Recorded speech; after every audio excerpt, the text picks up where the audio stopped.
தமிழகத்தில் காவல்துறையினருக்கே பாதுகாப்பில்லாத சூழல் நிலவுவதாக அதிமுக பொதுச் செயலாளர் எடப்பாடி பழனிசாமி குற்றம் சாட்டியுள்ளார்.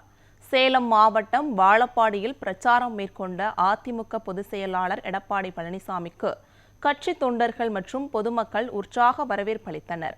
பிரச்சாரத்தில் பேசிய எடப்பாடி பழனிசாமி, திமுக ஆட்சியில் 5 லட்சம் கோடி கடன் வாங்கிய மக்கள் மீது சுமையை அதிகரித்துள்ளதாகவும், பள்ளி கல்லூரிகளுக்கு அருகிலேயே போதைப்பொருள் விற்பனை நடைபெறுவதாகவும் விமர்சனம் செய்தார்.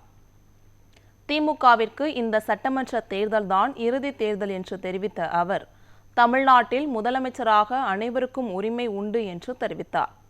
அதிமுக ஆட்சியை அகற்ற திமுகவினர் அட்டூழியம் செய்தார்கள் என தெரிவித்த எடப்பாடி பழனிசாமி, கொரோனா காலத்தில் சிறப்பாக செயல்பட்டது அதிமுக என்று தெரிவித்தார்.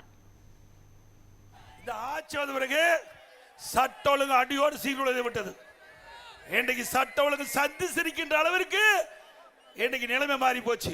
ஒரு காலத்தில் தமிழ்நாடுன்னா ஸ்காட்லாந்து காவல்துறைக்கு இணையாக போற்றப்பட்ட காவல்துறை இன்றைக்கு திமுகவுக்கு ஏவல் துறையா மாறிட்டு.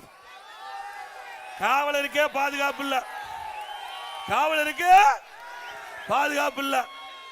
இன்றைக்கு நாம கிராமத்தில் ஆடு மாடு மேயக்கூடாது என்பதற்காக பயிருக்கு வேலி அமைப்போம். அதுபோல மக்களுக்கு பாதுகாப்பு இருப்பது காவல்துறை. அப்படிப்பட்ட காவல்துறைக்கே பாதுகாப்பு இல்லாத ஒரு அரசாங்கம் தொடர வேண்டுமா? சிந்திச்சு பாருங்க. இன்னைக்கு போதை ஆசாமி தொலைக்காட்சியில் பார்த்தா எகிரி எகிரி காவலர் அடிக்கிறான். அது மட்டும் இல்ல, இன்னைக்கு தமிழகத்தில் போதை பொருள் நடமாட்டம் அதிகரித்து விட்டது. போதை பொருள் அதிக உண்மைதானே?